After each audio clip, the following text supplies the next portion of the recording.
Sarah, why do you look so sad today? My English is so weak. Really? In what way? All my classmates speak very good English. They use many big words. Everything I say just feel weak, like I can't express myself properly. Let's see. How was the presentation yesterday? It was weak. Okay, what about the email you wrote to your professor? That felt weak too. Interesting. And when you're answering question in class, how do you feel? Definitely weak. I can never seem to find the right words. You do say the word weak a lot. It sounds like the problem isn't just about confidence, but that you're using simple and basic words all the time. Yes, that's true. I always seem to end up using the same words like good, bad, or weak.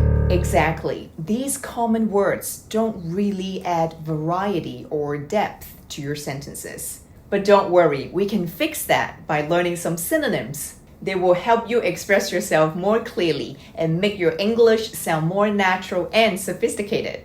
Really? That sounds perfect! Let me show you how to upgrade them. Hello, my name is Sarah from the Why Not Academy, and in this lesson, we're going to learn some advanced synonyms to replace these basic overused English words. Now, before we start, let me tell you something. It's okay to use these basic words, but if you want to improve your English and sound more sophisticated, it's a good idea to introduce some variety by using synonyms. Let's get started. We use very to add emphasis. For example, she is very smart. But there are many stronger alternatives that can make your sentences more impactful. Like extremely, she's extremely talented. Or incredibly, he is incredibly dedicated. And what about remarkably? This view was remarkably beautiful. Now, many of these synonyms might seem simple to you, and that's totally fine. You've probably come across these words before. These are what we call passive vocabulary, words you recognize and understand but don't usually use in your daily conversations or writing. But the goal here is to turn these words into your active vocabulary, meaning words that you can actually recall and use when you're speaking or writing in English. To do this, you need to practice using these words until they become part of your natural speech. So as we continue through this lesson, focus on practicing these words in sentences so you can start using them regularly. Think about the last time you used the word very in a sentence. Can you replace it with extremely or incredibly to make it sound stronger? Try it now. We often use good to describe something positive or satisfactory. For example, you might say the food was good. But to sound more descriptive and engaging, let's try some more advanced synonyms. You can say delightful. The weather today is delightful. Exceptional. Her performance was exceptional. Favorable.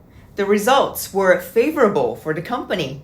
Now, while these synonyms are great, they can't always be directly replaced into every sentence. The context often determines which word fits best. For example, you can say the food was good, but it will sound a bit weird if you say the food was favorable, because this word is typically used in more formal contexts like favorable conditions or favorable outcomes. Similarly, delightful works well for describing things that bring pleasure, like the weather was delightful. But it might sound strange if you say the exam was delightful, unless of course the exam really brings you pleasure.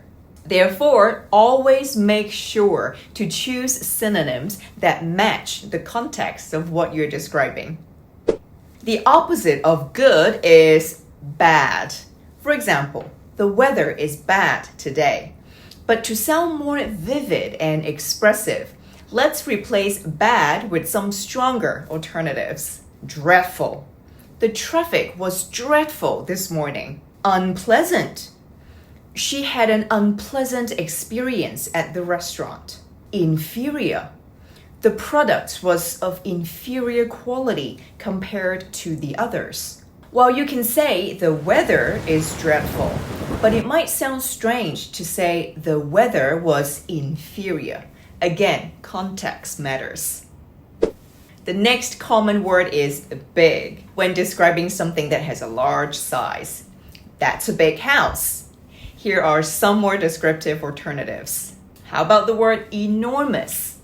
They live in an enormous mansion. Vast. The desert stretches out into a vast expanse. We can also use the word gigantic. The building was gigantic. Can you say that's a vast house? Not really. Vast is more appropriate when describing things like spaces, landscapes, or abstract ideas like a vast amount of information. For its opposite, small, it's also overused. Try these synonyms instead. Tiny. She has a tiny charm on her necklace. Dainty. He gave her a dainty ring. Petite. The cafe had petite chairs. We often use happy to describe when we feel good, like I'm happy today. But why stick to just happy when you can use these alternatives? Cheerful. She felt cheerful after meeting with her friends. Content. After a long day, he was content just sitting by the fire. Elated. He was elated when he received the good news. You guessed the next common word? That's right, sad. Whenever we feel unhappy or down, we say, I feel sad. Try to use these alternatives. For example, upset. She was upset after hearing the bad news. Depressed. He felt depressed after losing his job. And miserable. The cold and rain made them feel miserable. All right, number 8. We all know the word easy. It's a word we often use when something isn't difficult. For example, that test was easy. But instead of always using easy, we can use these more specific alternatives. Simple. The instructions were simple to follow. Effortless. She made the entire task look effortless. Straightforward. It was a straightforward solution to the problem. And just like easy, we often use difficult to describe something that's challenging. That problem was difficult. Now, give these alternatives a try. Challenging. The exam was challenging, but I managed to finish it. Tough. It's been a tough week at work. Arduous. Hiking up the mountain was an arduous journey. Last but not least, fun. We use this word all the time, don't we? This game is fun. That party was fun. How about entertaining? The game show was entertaining. Or amusing. Oh, that movie was amazing. I couldn't stop chuckling. Enjoyable. The concert was enjoyable. I had a great time. Before we end this lesson, let's check out this quick dialogue. What a delightful lesson I just had. Yes, the synonyms are quite straightforward, not as challenging as you think, right? Not at all. They are incredibly useful. And the lesson is enjoyable too.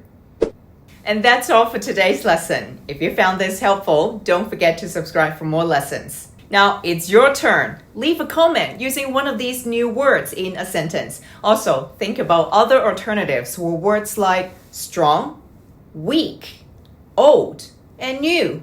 There are so many possibilities. Before you go, make sure to follow me on Instagram for more tips, updates, and story. Thanks for watching, and I'll see you in the next lesson. Bye for now.